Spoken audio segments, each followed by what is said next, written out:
Mesdames et messieurs, bonsoir et merci car vous êtes de plus en plus nombreux à nous suivre. Voici le flash. Les forces de défense et de sécurité maliennes se réorganisent. Mais avant de commencer, n'oubliez pas de vous abonner et d'activer la cloche de notification pour rester à la une de nos informations. On commence.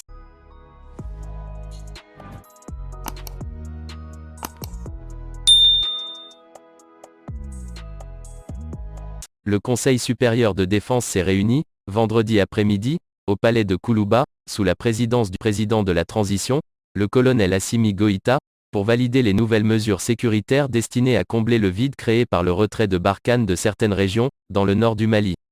Ces mesures ont été proposées par les ministères de la Défense et des anciens combattants et de la Sécurité et de la Protection civile. En plus du Premier ministre et 10 ministres, dont ceux en charge des dossiers inscrits à l'ordre du jour, des collaborateurs du chef de l'État ainsi que le chef d'état-major général des armées et le directeur général de l'Agence nationale de la sécurité d'État ont participé à ce conseil. Cette rencontre intervient à un moment où la situation sécuritaire est une préoccupation de toutes les Maliennes et de tous les Maliens. Et c'est également à un moment où Barkhane, dans le cadre de sa réorganisation, vient de libérer la dernière base militaire qu'elle occupait à Tombouctou, a souligné face à la presse le ministre de la Défense et des anciens combattants, le colonel Sadio Camara.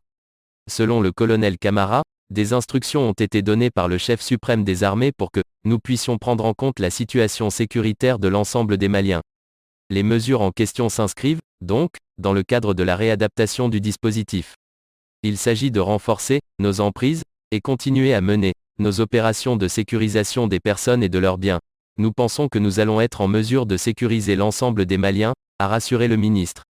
Il a félicité l'ensemble des forces engagées sur le théâtre des opérations qui se battent vaillamment, de jour comme de nuit, pour sécuriser les populations. Elles ont la confiance des plus hautes autorités.